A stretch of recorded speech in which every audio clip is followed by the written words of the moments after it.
Hey there, boys and girls. We have been talking a lot about nutrition over the last few weeks. We've learned lots of different things. We've talked about the My Plate with the 5 food groups. We've talked about macronutrients, micronutrients. So carbohydrates, proteins, and fats are your macronutrients. Your micronutrients being things like vitamins and minerals.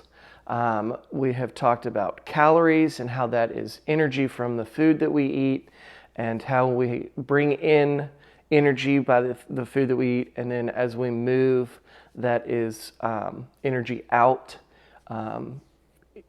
through exercise, and that we need to replenish our calories throughout the day. We've also talked about how to read food labels, which is going to be important for today because I have an activity for you to do that involves reading food labels. Now, it's very basic stuff, but for your activity today, your challenge is going to be to find a meal, a full meal, to complete your My Plate. So I'm going to post your My Plate. And what you're going to do is I want you to try and find foods from each of the 5 food groups. Okay, now you also have to remember that there are things like empty calories. So there's foods that are really high in fat, really high in sugar. We call those empty calories. So those are foods that what we would typically refer to as like junk food or sweets, things like that, okay? So you might find some of those as you're going through. So what you're gonna do, I've got My Plate set up, so you're looking for grain, fruit, vegetable, protein, and dairy. Once you have all 5 of those, you have completed your My Plate. So what you're gonna do is you're gonna go and find a food in your pantry, your cabinets. Ask your parents for some help with this one, okay?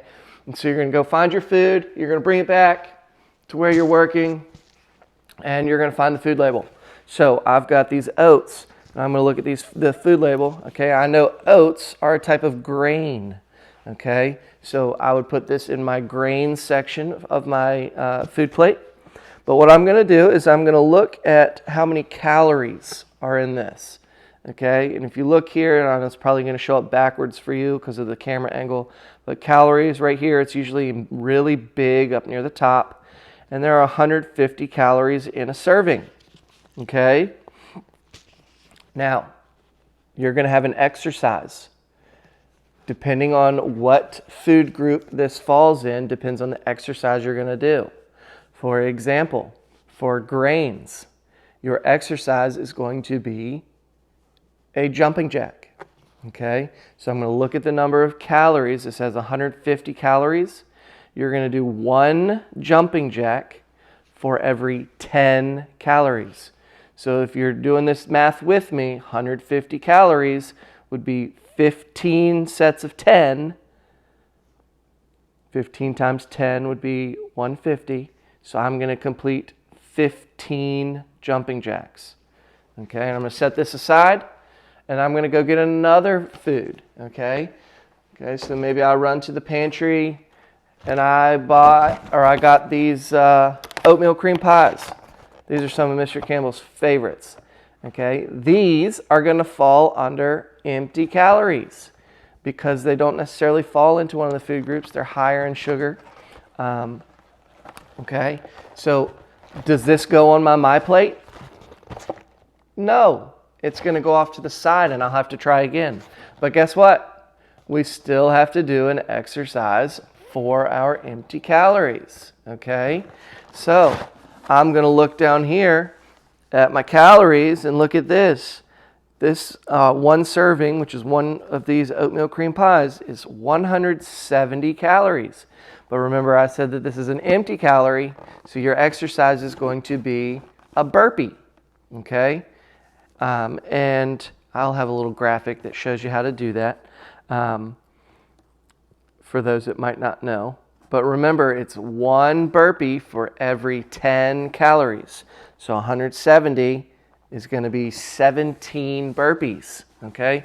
So when we're consuming foods that are in that category of empty calories, there are lots of calories, and we've got to expend a lot more energy in order to burn that extra energy off and the extra sugar and fat. Okay, so then I might run back to the pantry again. I'm looking for other food groups that fall into my plate. I've already got grains. Now I need something else. So here we go again with the pears. Okay, I got pear cups. This would fall into what category? If you said fruit, you are correct because pears are a fruit. So now I've got my grains and I've got my fruit. And I'm going to look at the back. I'm going to find the calories. The number of calories listed is right down there at the bottom. It's 90. It's one activity or one repetition of the activity for every 10 calories. So I will complete this exercise 9 times. All right, pretty simple. All you have to do is complete your My Plate. Once you've done it, once you've got a full My Plate, at least one item in every category, then you're done. If you find your empty calories, they don't count towards your My Plate, find something else, keep going. All right. There are lots of things out there. Almost everything has a food label. Drinks have food labels, so don't forget to check your refrigerator. The only thing it's not going to have a label are like your fresh fruits and your fresh vegetables, which is okay because those things can also come in a can.